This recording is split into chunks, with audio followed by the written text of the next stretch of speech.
Welcome everyone. My name is Samuel Buissereth, and this is NAAHP, the National Alliance for the Advancement of Haitian Professionals. We're excited to have you here, along with our colleague that we're going to spend some time speaking about what they do and how they're going to contribute to our conference this year. It's a pleasure to have you all here, and I'm glad that you all spent time and made the time to show up and chat and listen to us today. Once again, my name is Samuel Buissereth. I'm one of the marketing managers here at NAAHP, and we're excited. We're excited for a number of reasons, but there's only one reason that matters right now, and that's because this is our 10th annual conference. That's right, 10th. And we're excited because, well, particularly me, I'm excited because it's going to happen in my hometown, Atlanta, Georgia. You heard that right. The Mecca of all things amazing. I know I'm biased in that way, but hey, I suggest you show up and find out for yourself.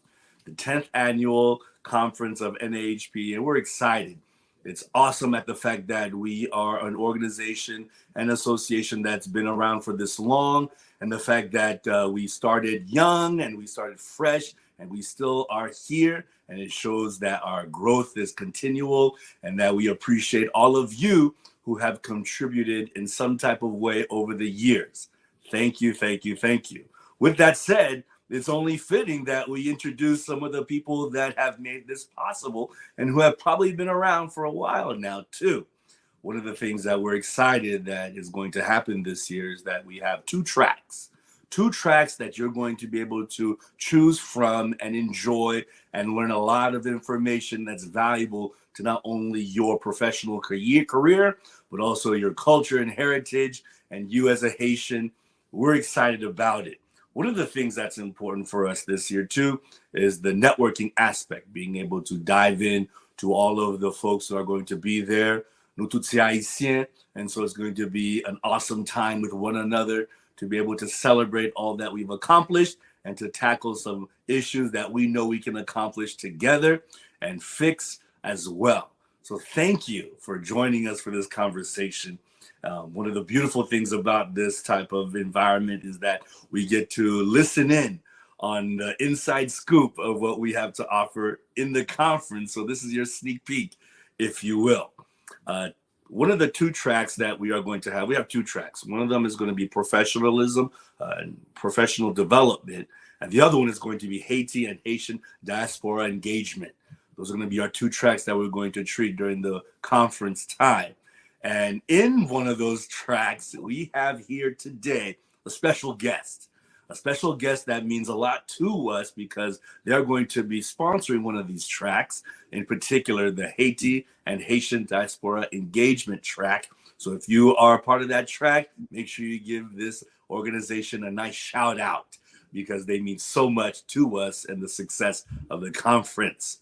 In particular, this gentleman in front of me is not only part of this phenomenal organization, but he's also part of our host committee during the conference. You heard that right. So you get to hear the inside scoop of not only a sponsor of our conference, but also a member of that host committee that we have set up. So let's listen in and find out more about this organization and this gentleman in front of me. And welcome, I want to say welcome to our good dear friend, Pierre Noel. Welcome to NAAHP and our conference series that we are talking about this day. We thank you so much for making the time to show up and just have the great conversation about this conference that we have coming up. So please introduce yourself to the audience and tell them what you do, who you represent, and a little bit about yourself, and we'll start this conversation off. Hey, thank you, Samuel. Thank you. It's a pleasure, and I'm grateful for the invitation to join you on this platform and provide and have this conversation. I'm Pierre Noel. I'm the executive director of the Haiti Development Institute. I have been in this position for now 14 years. And it's a pleasure for us to actually not only support this conference this year once again, but also to for me personally to serve as on the host committee and really lend a hand in terms of the conceptual development of the conference and its programming and so forth. Uh, I am here in the Boston area. I have been. I'm a as you would imagine. I was born in Haiti, but I've been in Boston for quite some time, and going on to over 30 years now. Outside of time, I spent some time in DC, about 4 years, but I came back. My family is here, and I came back here. So I'm from Boston. Looking forward to coming down to Atlanta. It will be my third trip, and for us, this is an interesting conference because provides a platform for the type of conversation that we've been pushing for so long. Because when we first created the organization, one of the gaps that we wanted to fill was the lack of conversation, the lack of collaboration, lack of partnership, which also give rise to lack of planning.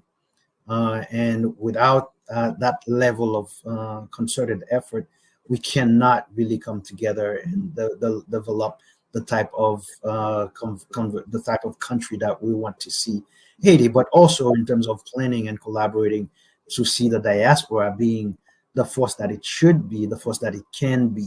So that's the reason why there's always going to be an interest for us to support this conference, because it helps bring us together in terms of thinking about what it is that we can do to make our lives and our communities here in the US better.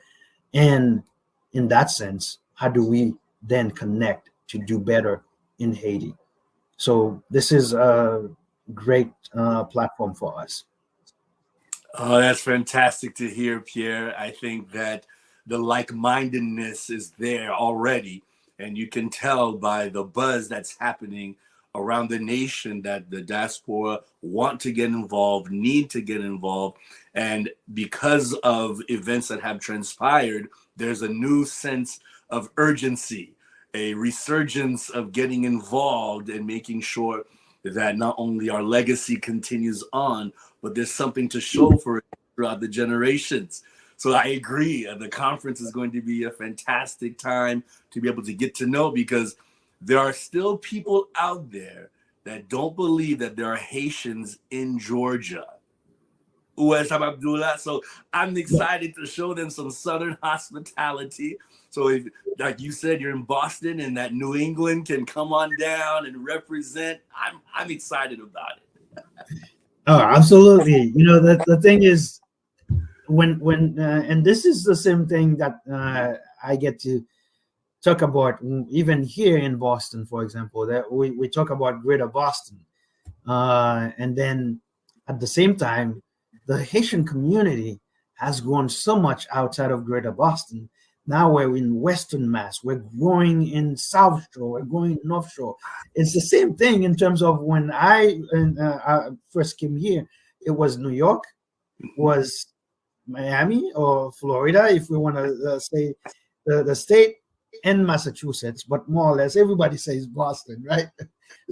So it was really these three, but at that time, at the same time, we knew Georgia was actually booming because we all had families moving to Georgia. And at the same time, we also knew that there were Haitians growing in Illinois, in Chicago for specifically.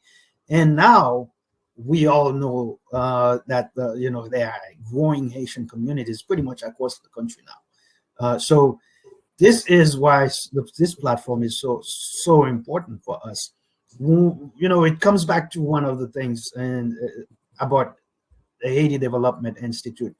When the reason why I wanted to join and work for the Haiti Development Institute is because it provided the opportunity to actually put Haitians at the center of conversations so that we can actually be the leader of our own development, the leader of our own destiny. Yon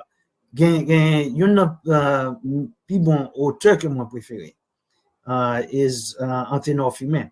And one of the things he says is notre destinée et notre propre doit être notre propre ouvrage.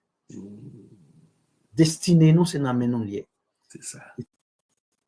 And that to me is key.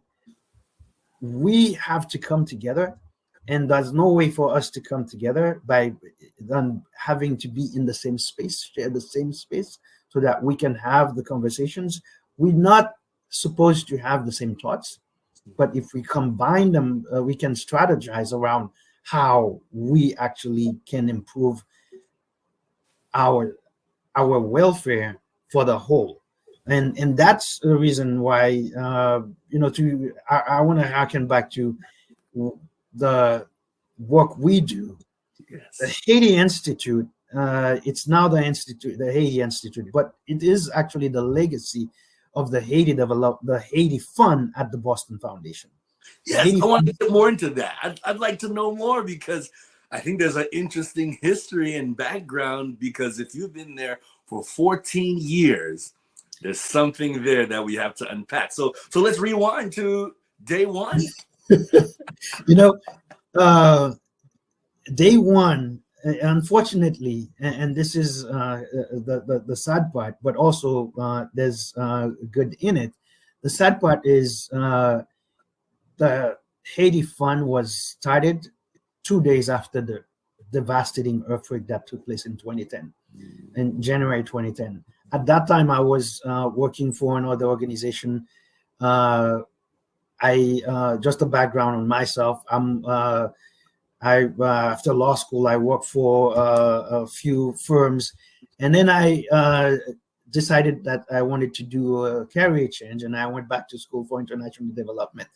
And since then, all my offers were in Haiti. So I took a job in Haiti. I moved my family to Haiti. We stayed there for 3 years, living and working in rural communities across Haiti, working with women, farmers, and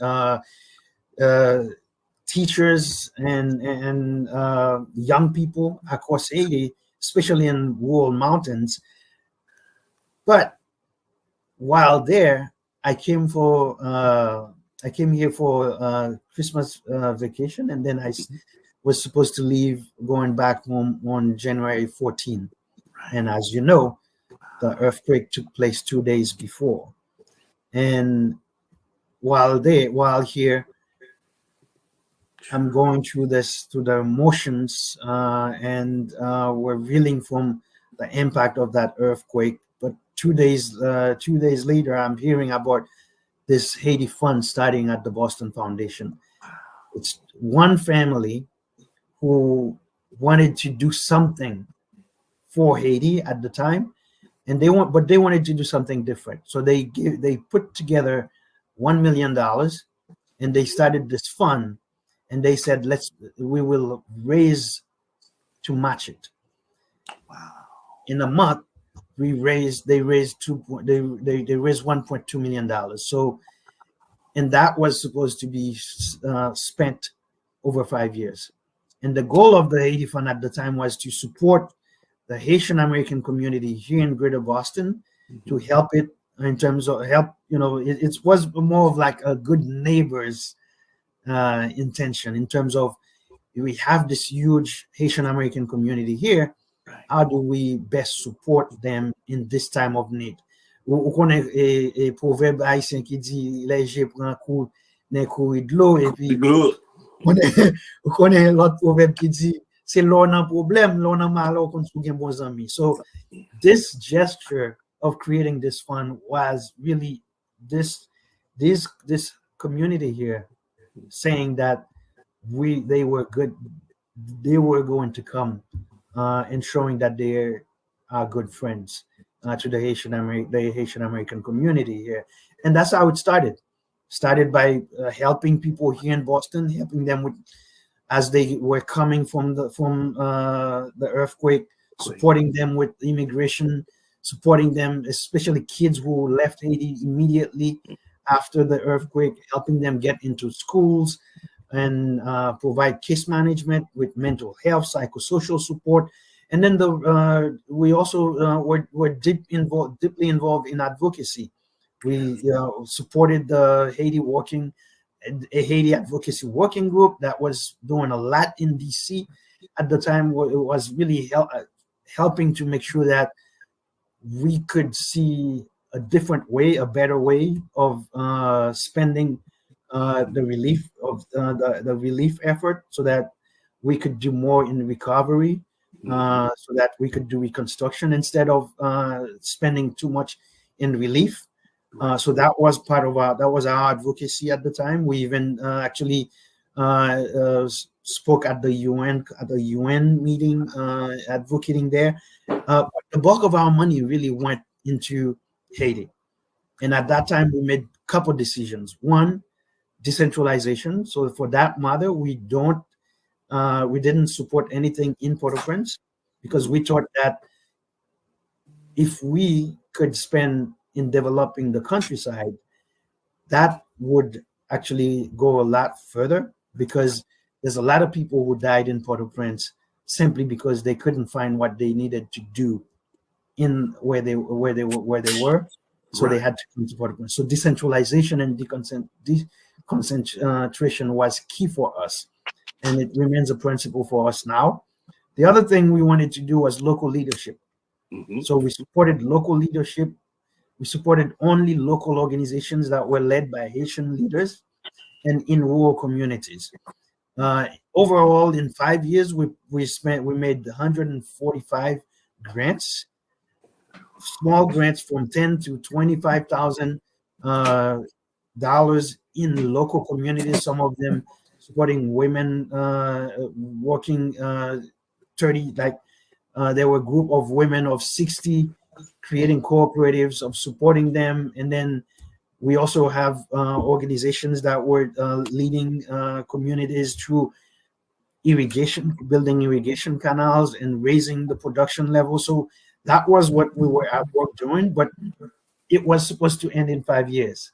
So in those 5 years, before those 5 years, we decided that we would do a study to identify what our legacy would be. And that legacy then became now the Haiti Development Institute, which has now been created and is locally registered as a Haitian entity in Haiti. And we now have an office in Arcahaie. We currently have 36 staff in Haiti. That to me is a remarkable story, and to see the development, the progress, and to hear how it's turned into something this amazing and have grown over the years is a testament to a few things. One is that grassroots involvement, they do work. And when you have a team of people who know the goal and know what it takes to accomplish it, and then also people that are ready to get involved and understand what the mission is for, and then to see it last long over the years and continue and not just die off. I mean, longevity is proof that it works. So congratulations on you all being able to be that. Yeah. I'm glad you mentioned mission. And one thing, part of our work, and the reason why I wanted to do this work is because I felt that there's a need. We had a number of gaps. One, there's a lack of resources going to rural communities in Haiti. When folks tell you that they're doing a lot in Haiti, that's true. There's a lot going on in Haiti. However, a lot of it is concentrated in Port-au-Prince. That's why so many times we had an article that we had published recently that was titled "Haiti, Port-au-Prince is not Haiti," and I wanted also to emphasize institution over individuals. And that's why we wanted to create an institution. So HDI for us is that, and to be that institution, a stoic institution that should stand the test of time, that is dedicated and led by Haitians, dedicated to community development across Haiti. And that for us is key, because we are really thinking about three different things. One, we believe that you have to build communities. If you build 100, we now have 142 cities or municipalities in Haiti. If you build 142 strong, vibrant, thriving cities, you build Haiti. Yes. However, if you concentrate simply on talking about Haiti, then you keep going back to Port-au-Prince. That's So very our true. work, our work is intrinsically built to empower local leaders, local organizations, local community, local leaders, look in the public sector, so that they can actually have the skills, the tools, and the connections they need. We have three different work. Okay. We build capacity. One of our pillars is capacity building, and by that it's simply giving people the skills, the tools they need. When we find, for example, find an organization,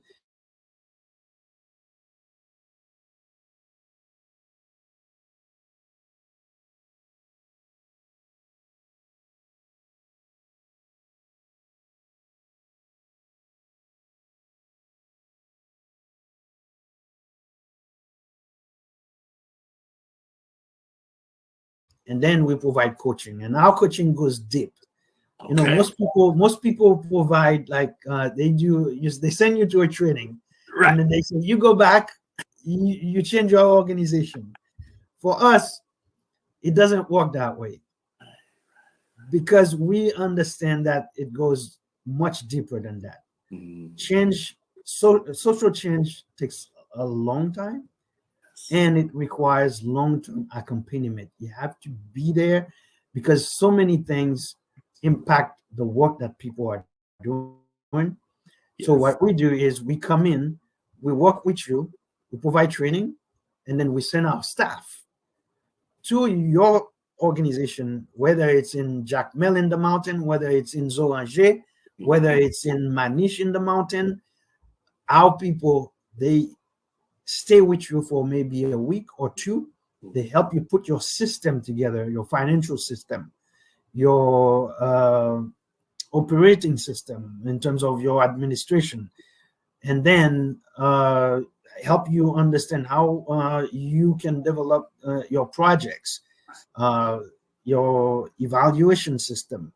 We put all of that together with you, and then when we leave, we don't say goodbye. No. We also put in place a way so that we and you can continue to talk to each other, so that we can monitor how you're growing through the process, because we understand it can be impacted. So we continue to stay in touch. You share information with us. We provide back office support to you, and every 6 weeks or so, sometimes 4 weeks, we go back on the field. We do a 1 day or 2 visit.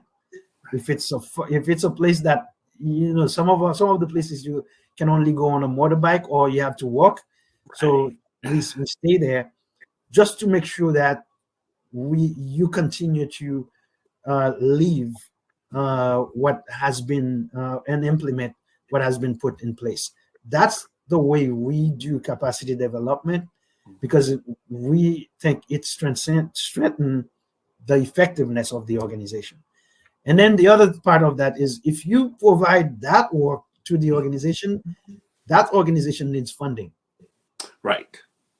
So we provide funding so that that organization, when we say you have to implement your financial system, we provide some funding so that you have enough you have some implementation going on.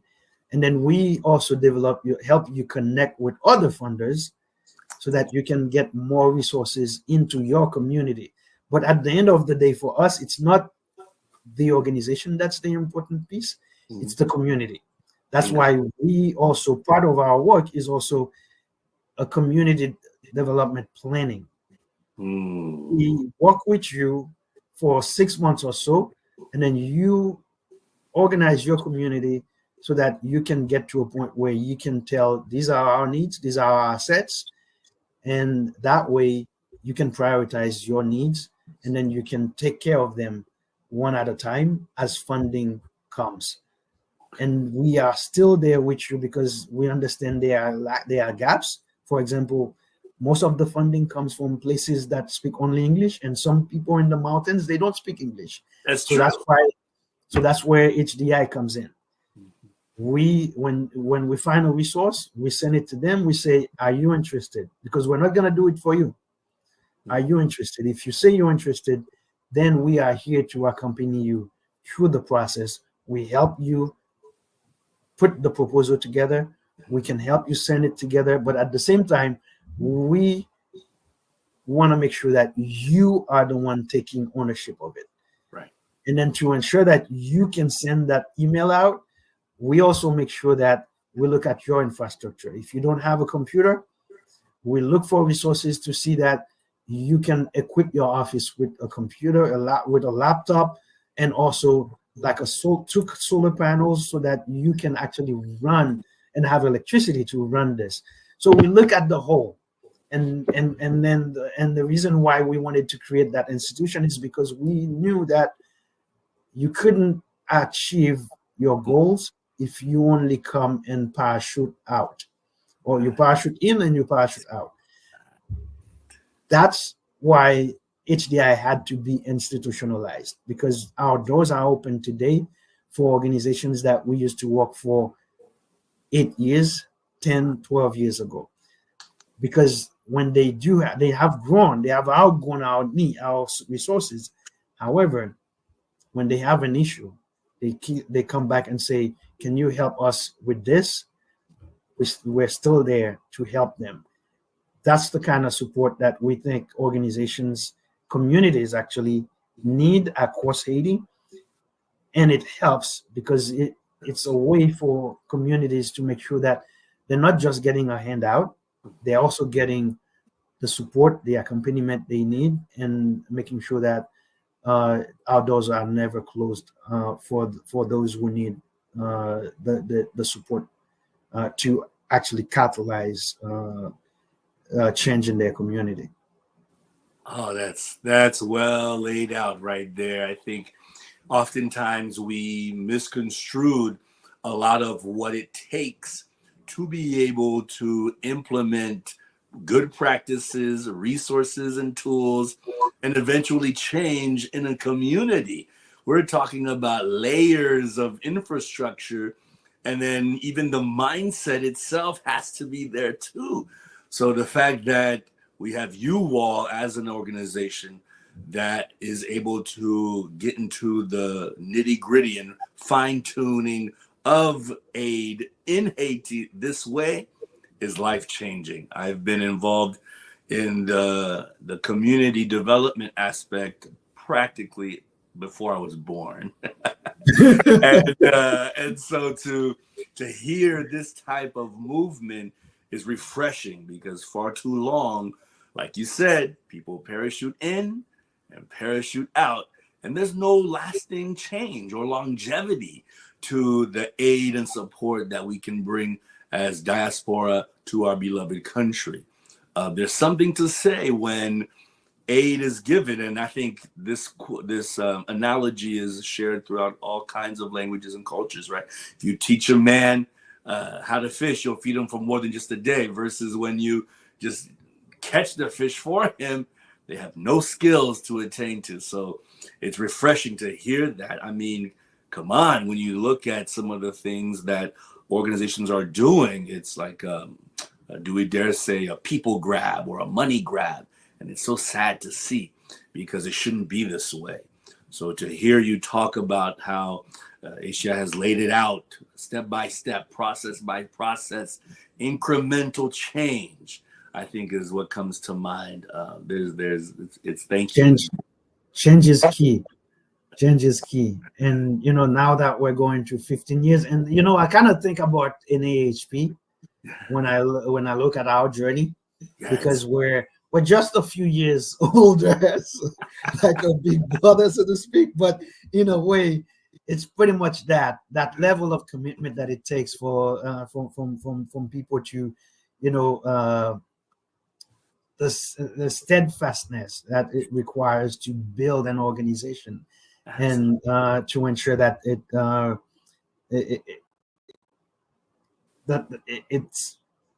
remains, it sustains. Mm-hmm. You can sustain it, because building something is one thing. Sustaining it, maintaining it is another. So, and I want to give you a couple of examples. Please do, because I want to hear, how did you get involved with NAAHP? Yes. A couple of it, yes. So there are a couple of examples of the trajectory of, we for the most part, we work with local communities, in local rural communities, and the organizations we support or work with are very much locally led, grassroots, as you mentioned. And our work is really to empower and enable the grassroots. And over the past 15 years, we've made $5 million in grants. Awesome. To local organizations, about 250 organizations. I mean, we have a deep reach in communities, in places that people have not been before. A lot of people have not been, because most of these communities are the disenfranchised communities. Right. And with respect to our capacity building program, we have a cohort program where we take 10 organizations at a time, and they go through a 24-month process together, and they learn, they share, they teach each other, and they connect. And we also have another program where we provide the service, like we accompany them to a nonprofit accompaniment program. And then the other thing is civic leadership and convener. We actually think that information is important, because it feeds how people think about change and how people think about the future. That's a pillar for the work. When you give people, you help provide funding, you help them build capacity, and then you can help them come together, create the space to talk. Like some communities, people don't, there are times they don't talk to each other, but if you can create the space, you can actually learn so much. And then if you learn that much together about yourself, then it helps you to think about, how do you plan to build your destiny and change it. It gives people stake in their community. That's what we do. And then to do that, you need research and data, because data is gonna help you, for example, know how many schools are in Manish, for example. True. How many children are in Manish? What's the rate of birth in Manish? And if you know the rate of birth, you know how many kids will turn 6 and will need a bench or in school, in that uniform, that uniforms and so on. So that way you know how to plan to educate these kids. So that type data, that's why data is so important, because if you put people in the room and you provide them the right data, we can actually have information that feeds how we design our projects and how we design our programs to change those communities. The other thing we do is philanthropic advising. There are things that we don't give. There are money that we don't give or we don't invest, but we connect the donors or the investors with the people who have the needs. For example, we did a trip with MCE Capital, for example, about 20 something, 21 people came. Those people are investors. They support organizations, and they provide funding that guarantees loans to people across the world. Wow. So when you get a loan in let's say in Chile or in Haiti now, your loan, there's a guarantee, and that money comes from those people. After that trip, they invested in $1.1 million. Wow. And then and so forth. We used to hold these trips once a year, but we can't do that anymore, as you know, because of the way things are in the country. But we serve as a philanthropic advisor and an intermediary where people would want to give in Haiti to a local community or to serve something. They can't do it because of some legal constraints. To us as an intermediary, we're able to make the investment on their behalf, and then we do the due diligence on their behalf. We also do all the monitoring, site visits, and so forth on their behalf. So we serve in a way as a way to bridge gaps and get resources in rural communities. But the key for our connection to NAAHP is our convening role. Okay. We believe we need to come together, because at the end of the day, if we don't speak together, there's a likelihood that we will actually waste a lot of resources. I agree. When we first started, we realized that there was a lack of communication and collaboration. People were doing the same things, and because they don't talk to each other, it doesn't actually provide as much. The outcomes are not great. The impact, therefore, is not much. So we also realized that the people who were giving money in Haiti were also not talking to each other at times. Yes, that's because they were funding the same. They were funding the same people, the same problems, the same issues in the same geography at times. In the United States, we call that double dipping. So we created the Haiti Funders Conference, and it was a way in 2013, for us to bring all the people who were investing in Haiti in the same room, talk to each other. We also brought the Haitian government to the room so that they can actually share the priorities of the Haitian government, so that the people who were spending could align with those priorities as they know them. And also, we also brought the people who were doing work in communities in the room, so that they can share what implementing in rural communities across Haiti looks like, so that there could be a way to share information, but also to inform how funding can be improved across the country. So that's been there for us. But we do webinars. We have sector convenings, like health sectors. We every now in Haiti as well as here. We really think that if you can bring people together, they can identify the issues, but they can also identify the levers for change and push those levers. So that's why when NAAHP, the first time NAAHP came to Boston, the first conference was at Harvard, I believe. Harvard. Yes. We started we started sponsoring and supporting this work, and we have been supporting ever since. And last year, it was held at the University of Massachusetts. We were also there.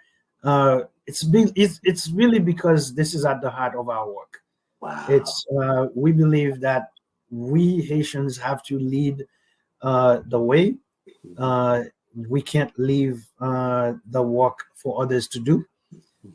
We do need help from others. Sure. However, we have to take the lead, and for us to take that lead, we have to come together. And the diaspora, as you know, as I mentioned in the beginning, it's a two-pronged uh, work, because Work. we have to work to better the communities we live in right here, Yes. create a better voice for ourselves, and engage better in the welfare of our communities here. And at the same time, how do we then leverage our our communal knowledge, expertise, and power to impact work back home? It's true. So NAHP does both. Awesome. Yes, yes, absolutely. That is excellent, because part of the conversation that has to be ongoing is that if we all are in our own niche and in our own separate worlds, how do we plan on becoming a superpower that is able to contribute to an entire country, right?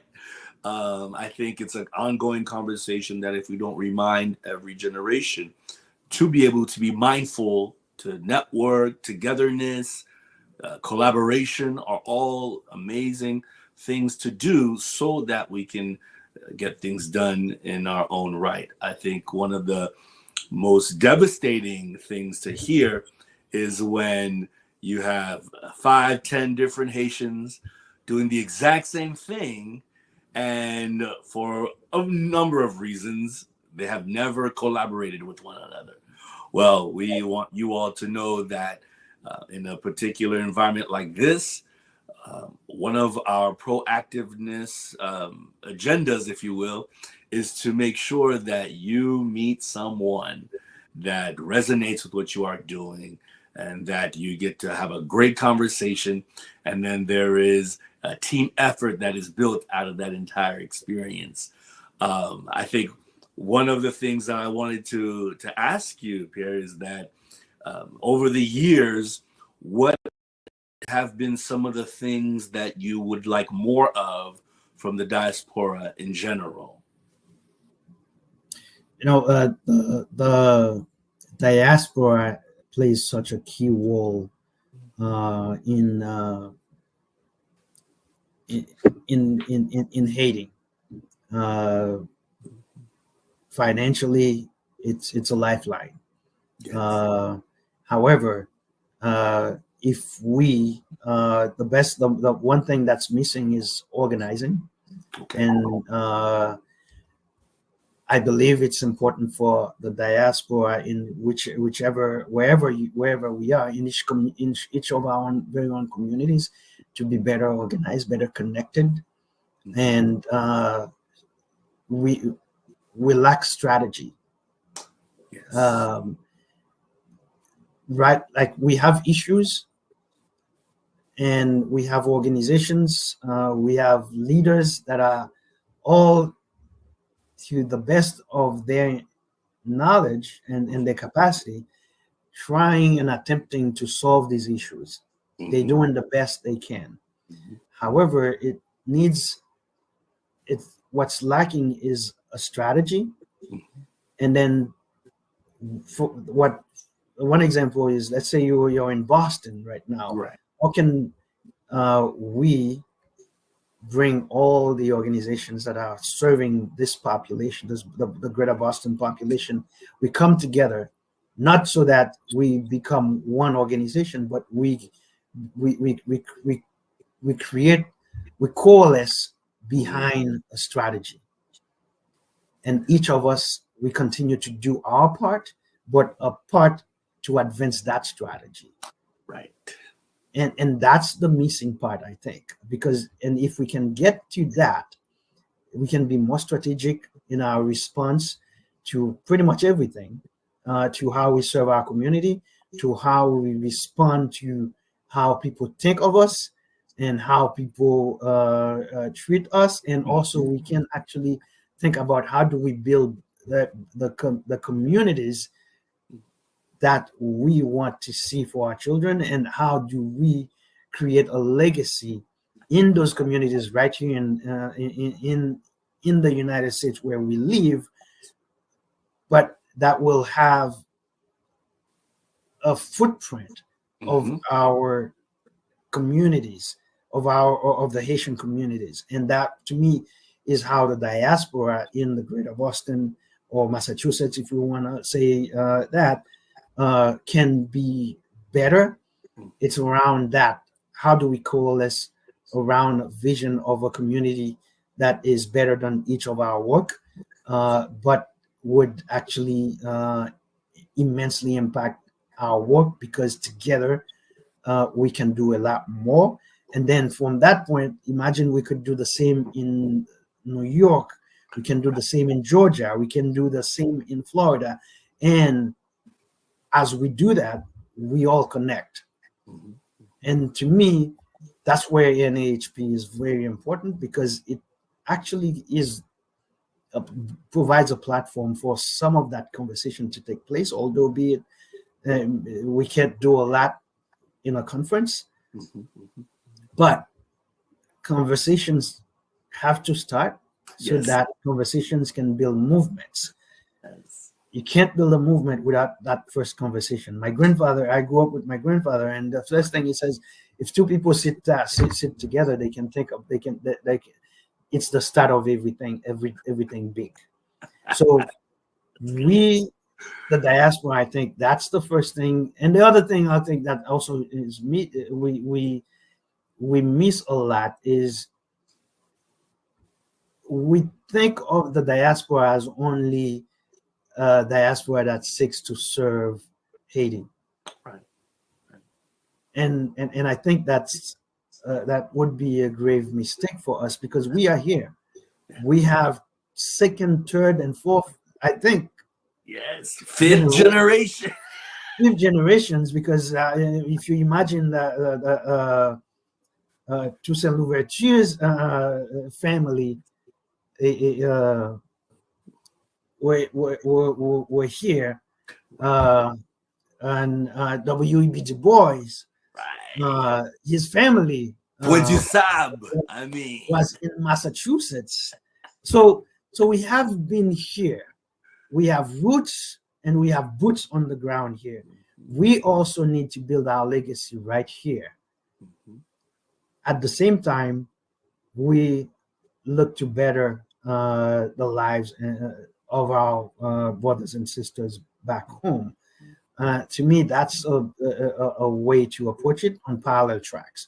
But without a more strategic approach, I think we're missing the objective altogether. And I think the kind of platform that NAAHP provides should be, and especially that second day, the Haiti and the diaspora day. Yes. To me, that's a way that's the kind of platform that is required. And one thing for sure is we have to think about Haiti differently. Yes. Based on my work in Haiti the past 19 years now, I can tell you that there's a lot happening in Haiti that we don't know of. That's true. And it's not talked about for the most part, because there's so much bad that comes to the surface. We don't talk much about the good that is taking place. And they are very, very, I work with young people, and I'm telling you, they do amazing work. Yes. And given the resources and the connection, they can actually change their communities, and they envision a better world. We need to provide them that platform, but we need to think about Haiti differently. So that's one of the reasons why this platform is so important in November.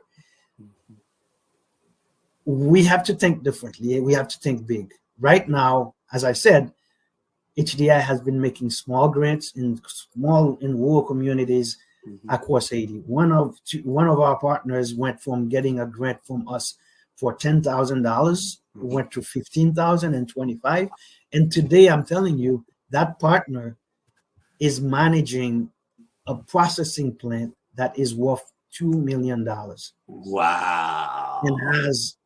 And is serving communities where they're handing checks to people over, like, can you imagine a farmer receiving a check of $1 million, of $1 million good, 5 million good? This is unheard of. However, it's happening in Haiti. Yes. And I want to make sure that we can talk about things like that. And that's why, while we're doing the small things right now, in the small grants right now in Haiti, we are putting now emphasis on economic livelihoods. And not just economic livelihoods by creating small temporary jobs, but we're thinking now about economic development that is inclusive, that is equitable, but at scale. Good. One of our initiatives right now is we're part of a collaborative that brings 10 partners together. We purchased 40 acres of land to build some sort of a campus, but it's a development hub that brings together healthcare, that brings together agriculture, economic development, education, in the same space, but it's going to be a hub.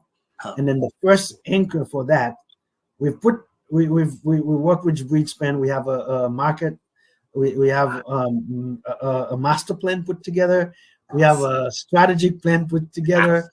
But the land, as I said, and we're ready to go. We are looking now for financing. It's going to be an $18.7 million project.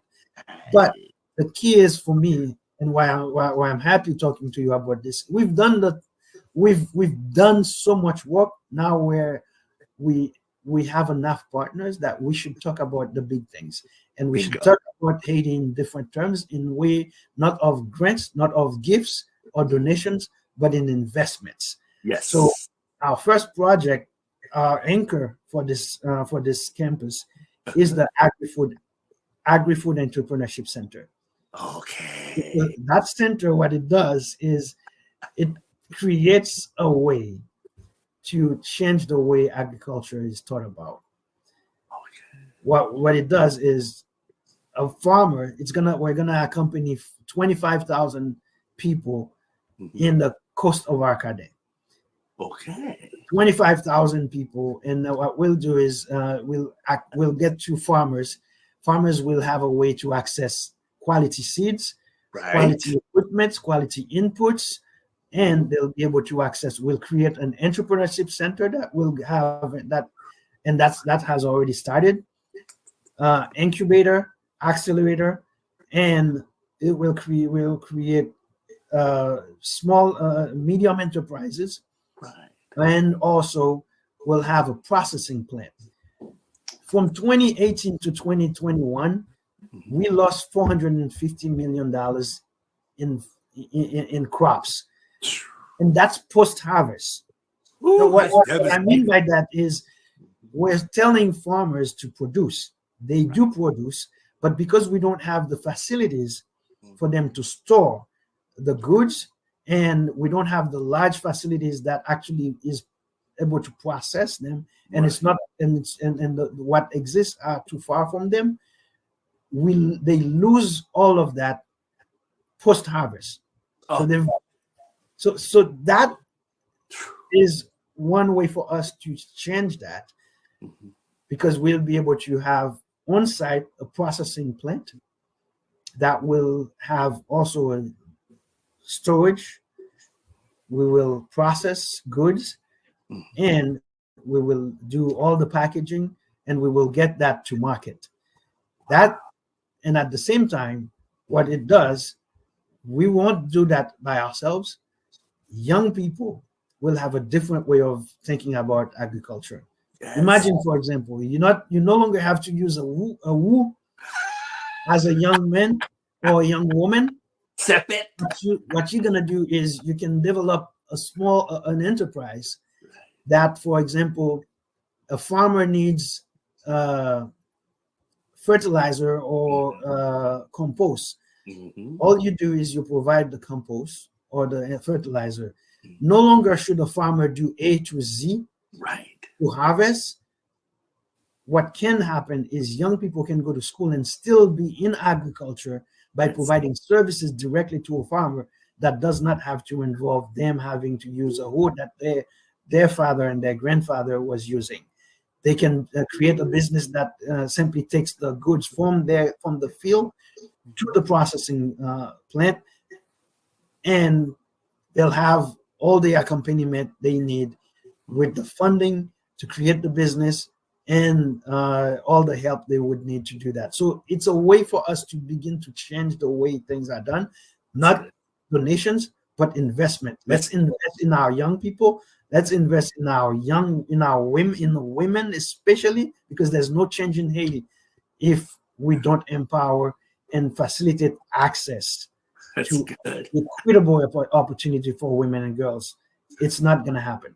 No. You're talking my language. I spent time working on a farm, and when I hear agriculture, I get a great warm feeling inside. So I'm excited about it. I think that one of the things that we want for all of our friends that are watching is that there is a seat at the table. Haiti needs all of us. The fact that we can elevate ourselves in a country like the United States or any other modern country, there's a reason for that. And now that we are blessed to be in this position, there's nothing wrong with holding the door open for our fellow countrymen and women. And so when you hear these types of things being explained to you, it means two things. One, the infrastructure is already there. Already there. HDI has laid it out. They have done their due diligence to be able to make it sustainable. If you keep hearing that vocabulary word, lock it in.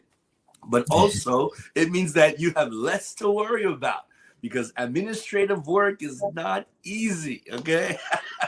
Doing your due diligence is not easy. And so if there's an organization that has done the legwork already in the past at an earlier point in time, there's nothing wrong with inserting yourself with the skills and the capacity and the knowledge that you bring that is always unique, with that creativity that only you possess, and you use that to benefit a long-lasting organization. I think part of it too is that we have to take away that stigma, remove that stigma in Haiti that says there are only 3 or 4 opportunities and professional careers that you can gravitate towards to be successful. Sure, that may have been something in the past, and maybe it's a stigma that was birthed out of necessity, and so they ran with it. Rightly so, right? Anywhere from lawyer, doctor, engineer, pastor, and then people left the agricultural field.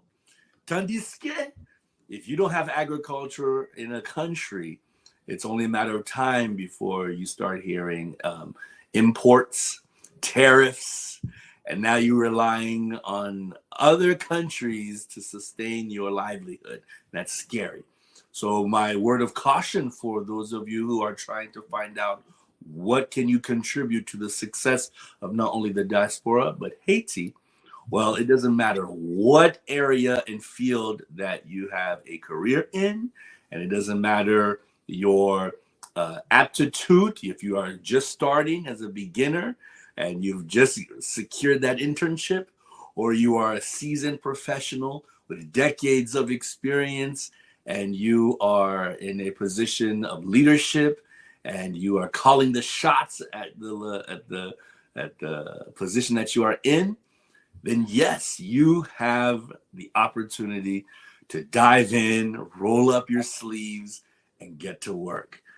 So when I hear those types of things, thank you for that, because it means a lot, Pierre. It really does. No, really at the end of the day, where we've seen so much chaos Mhm. and poverty, and what we got to know that despite those challenges, Mhm. we can actually set ourselves on a path for to self determination, and also making sure that we can create opportunities for people, especially we have a country that is very much that's chronically been inequitable. Yes. The social inequities in our society, considering when you look at Usot La Ville, Usot Andeyo, and it's you follow the investment over the years since our founding, it's followed that. And for us to really think through now, it's really how do we change this and turn it on its head. And you're seeing it even today. Not to get in the politics here, but you're seeing pretty much everything. What's happening now? There's so much to be done. How do we shore up the spaces and consolidate the spaces that are still where our people are still flowing free, where there's some life? How do we consolidate those spaces? By putting first securing them so that we don't have the flow of violence going to them.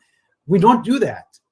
Now that we have some opportunity to do that, we don't. But we start investing direct all of that resource again in Port-au-Prince when we could have done the other way. Start in the countryside, secure livelihoods, because we're talking about when producing people. Let's secure those areas so that we can raise production. Let's create opportunities by investing in infrastructure. Especially you have young people.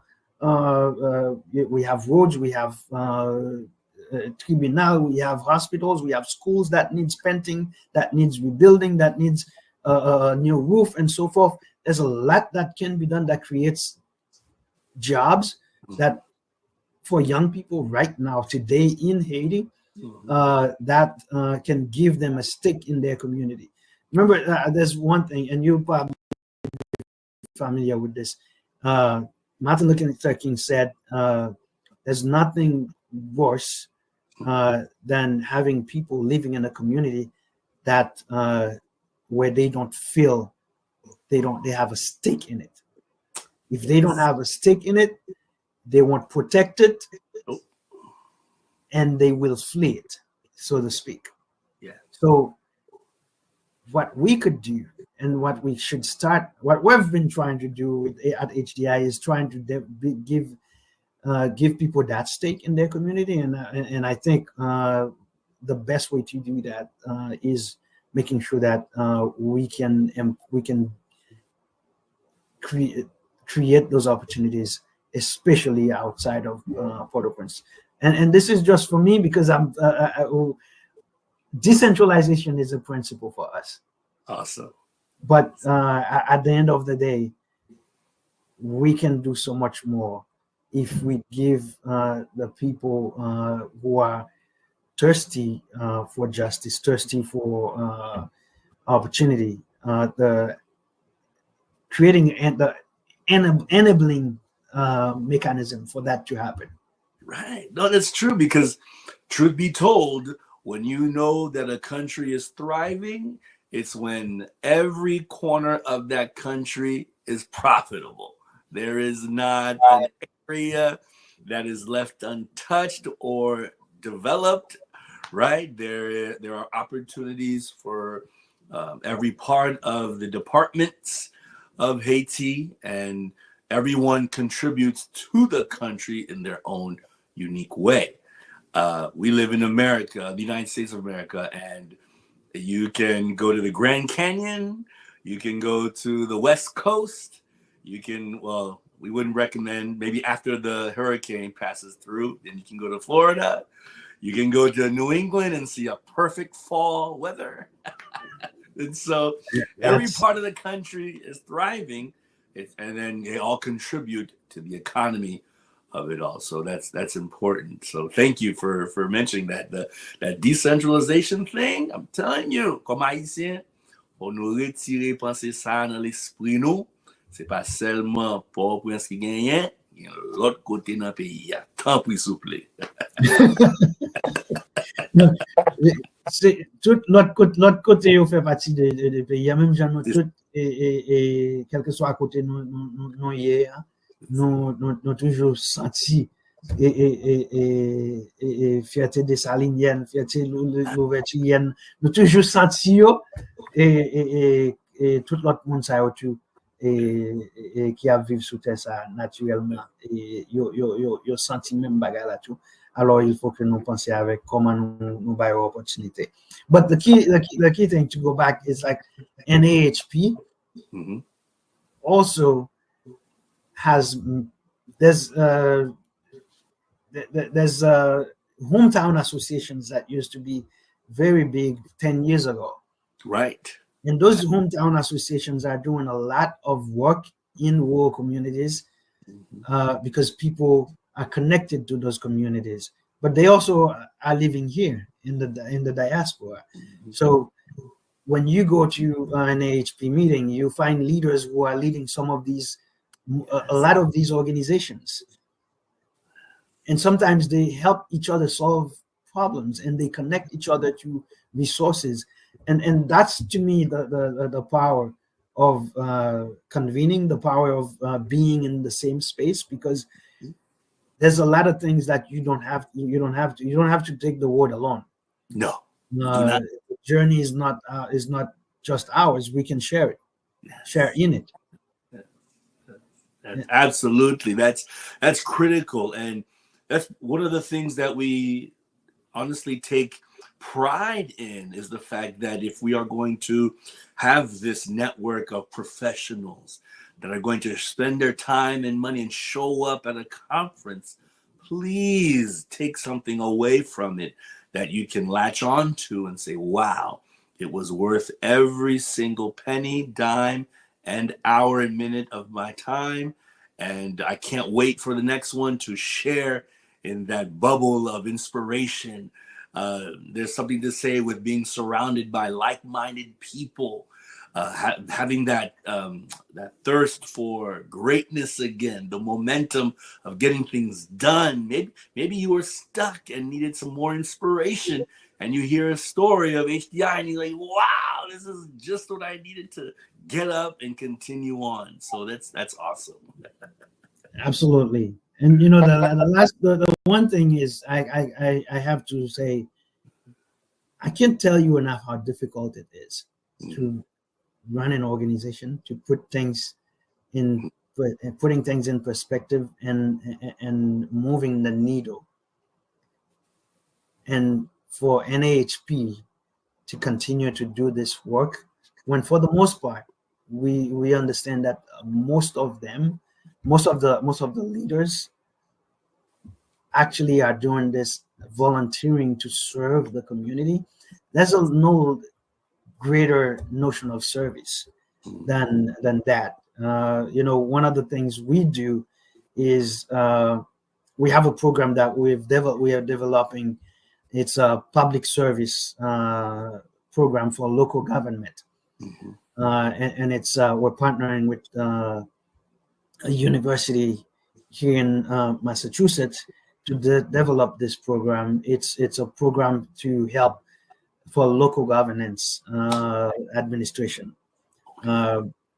We would where you take folks through a process of understanding and developing the skills needed to administer a city, and at the same time developing the tools for that level of administration and rooting that in the Haitian administration, in Haitian laws, and you know the fiscal and legal framework that allows one to administer a city, getting people ready to serve their community in terms of understanding how do you deal with a constituent, what it means to be a constituent, and also how do you communicate with that constituent, and also how do you bring people together to plan and basic social skills are also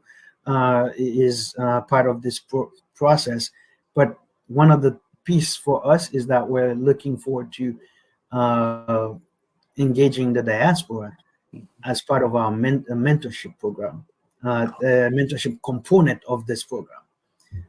So that those of us here who have the knowledge and have the experience of doing this at whatever level in government can share with us, not by taking what's here, but by sharing the experience to support the local context, but still rooted in local context. And at the end of the day, it's that piece. But the most important thing is we want people to come out of this program. It's a 12-month program, but we want people to come out of this program with a different sense of public service. Okay. I as someone who served in government, I'm a public servant. That understanding, that level of understanding, we want to get to. Naturally, we know the context we live in Haiti is different, difficult, but we have to prep the people who are going to govern us, because it's time that the Haitian that we as a people we tell them, our leaders, that we will no longer accept that they misgovern us. Right, mediocrity. So, and for us to do that, we also have to make sure that we prepare the people who would do that. And there's no better way to do that than starting at the local level. And that's the way for me. It's like when you look at it, if you have good governance, yes, good and strong institutions, yes, you have good leaders, yes, good leadership, good institutions that are effective at what they do, it will lead to good governance. Absolutely. And if we have good governance, we will have a number of communities that are well run for the welfare of those who live in them. And at the end of the day, we'll see a different Haiti. So that's a part of our perspective for the next 5 years. That's our that will be our contribution. Oh, that's exciting. That I can't wait to see how that develops, because I know it's going to be great. I think you all have proven that whatever you touch, after hard work and great implementation and all the wisdom that you all possess as an organization, is going to happen. It's going to be amazing, and a lot of lives are going to be changed because of it. So thank you for the inside scoop. So Pierre, I think I've taken up a lot of your time. So I'm gonna let you go and let the audience go, because I think we need to continue this conversation at the conference. Absolutely, I'm definitely looking forward to it. Mean, anyone who doesn't show up in Atlanta this year for this conference, I think will miss out a lot. A lot. Come down and get some of that Southern hospitality. So before we leave, I would love for you to share some of the contact information and outreach that you all are doing across the platforms. How can we get in touch with the organization and maybe you? Thanks. This is if anyone wants to contact us, really, it's our website is HDIHaiti.org. HaitiDevInst.org. We're also we're also in an initiative of the Boston Foundation. So the Boston, folks can find us at the Boston Foundation and on tbf.org at the same time.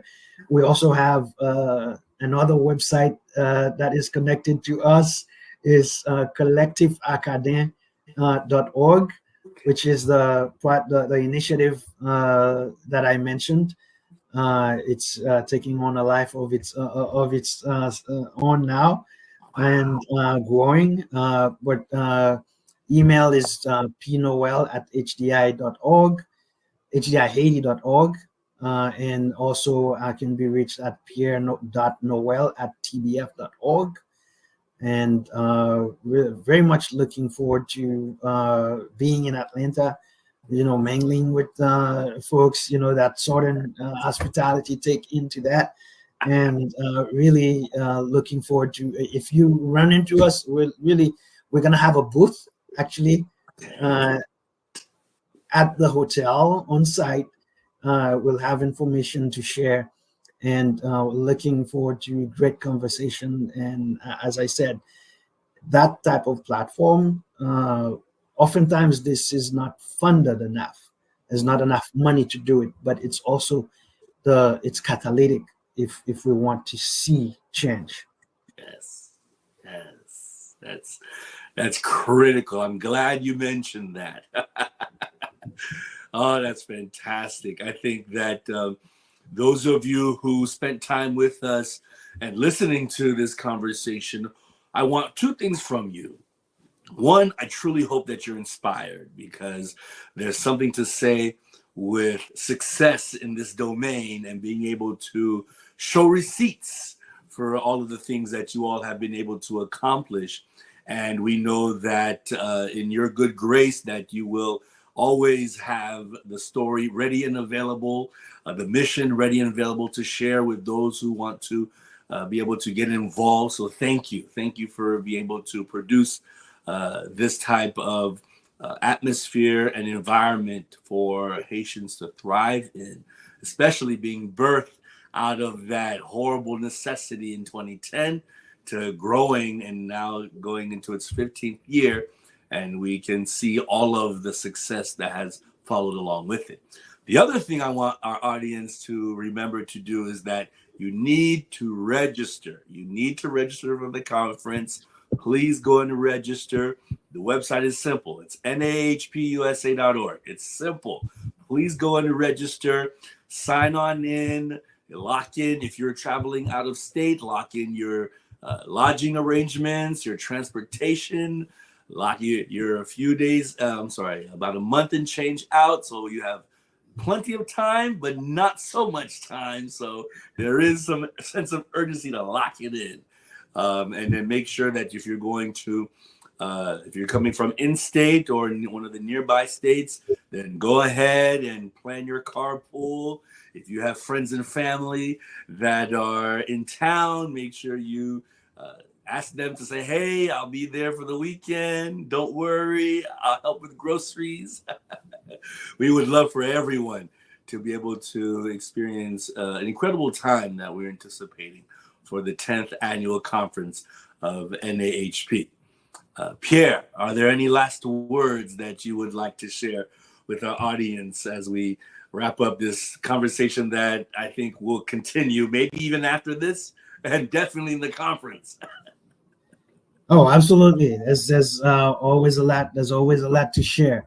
But truly, we really have to be taking the lead in our own development. It's our destiny is on our hands, and we need these kinds of platforms to come together for these types of conversations. But what then happens from these things is going to depend on our commitments to each other, and our commitments to the institute, to build institutions that can stand the test of time, and like NAAHP, HDI for that matter, but also supporting each other's vision in terms of seeing communities across the diaspora, Haitian communities across the diaspora that are thriving, and also making sure that we can connect.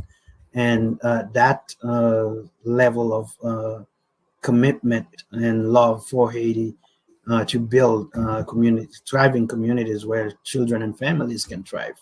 That is our commitment, and we definitely would love everyone's support. Please, if you cannot support financially, we'd love. We need ambassadors. We need champions for this work. We cannot do this alone. Everyone has a role to play. Oftentimes we think it's only financial roles, but believe it or not, we all have a role that we can play. We need expertise who can serve, who can provide support to local organizations, mentor local leaders. If you're in, for example, marketing, there's a lot happening in Haiti that is not being shared. To change the narrative, bring forth your expertise. So all of us have a role to play. We look forward to meeting everyone in Atlanta at the conference, but also we look forward to all of you being engaged, if not with HDI, but with someone doing some good for the welfare of our communities right here in the diaspora and also back home in Haiti. Wonderful. Well put. You laid it out. There is nothing left uncovered. Pierre, on behalf of the National Alliance of the Advancement of Haitian Professionals, myself, and the rest of the team and my colleagues, we want to say thank you. Thank you to HDI for being able to be one of our amazing partners at this year's conference. We thank you for the unwavering support over the years, for your friendship that we have built over this time. We thank you. We appreciate all that you all are doing, and we look forward to seeing you at the conference and everyone else who's going to register and sign up and attend. We look forward to seeing you. We both are going to be there, so we look forward to seeing you as well. So don't be a stranger.